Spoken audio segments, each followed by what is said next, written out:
I'd like to make this very formal, so I'll begin by saying aloha.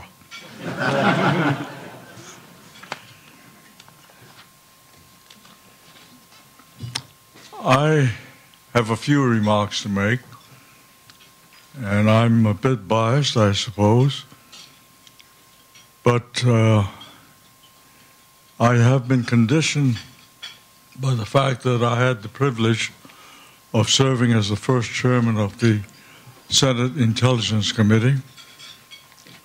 I've been on the Defense Appropriations Committee for over 40 years, and the full Appropriations Committee for the same period of time.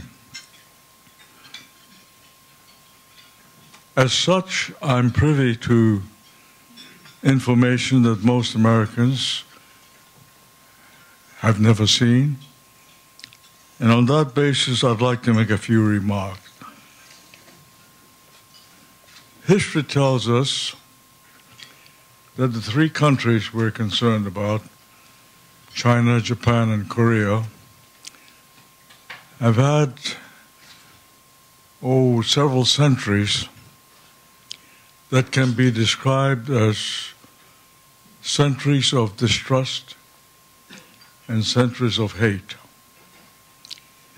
It's no use dodging the fact. There haven't been no love fests out there. In fact, one would say that peaceful coexistence is only recent. But that is made possible in many ways because of the presence of the United States, diplomatically and militarily. I think most diplomats will agree that if the United States should decide that the military posture in that area should be changed and would leave, the situation would change. Keep in mind also that these three nations are very equipped, intelligent, to arm their troops, if necessary, with nuclear devices. Weapons of mass destruction they can make. So we're dealing with a dangerous situation. Well, at this moment, as speakers have pointed out, two of the most powerful industrial nations are right there, Japan and China. But recently we've been having little activities that concern some of us. We look upon this as testing. They do a little probing here and probing there to find out what's happening. Well, these things can result in explosions. And I think all of us here are sophisticated enough to realize that. So the question comes up, should the Chinese, the Japanese, and the Koreans make an effort to set aside some of their differences and begin discussions?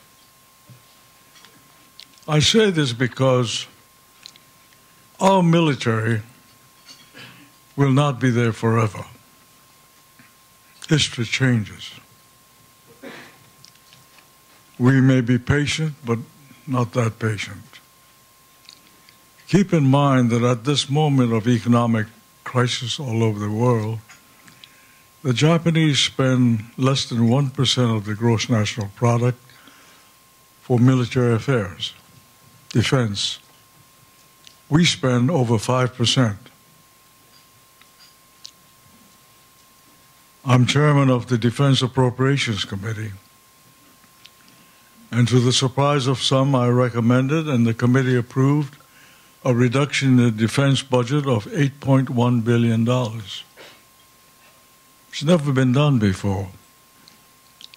But it takes very little to realize that there is much need to cut down the cost of our government.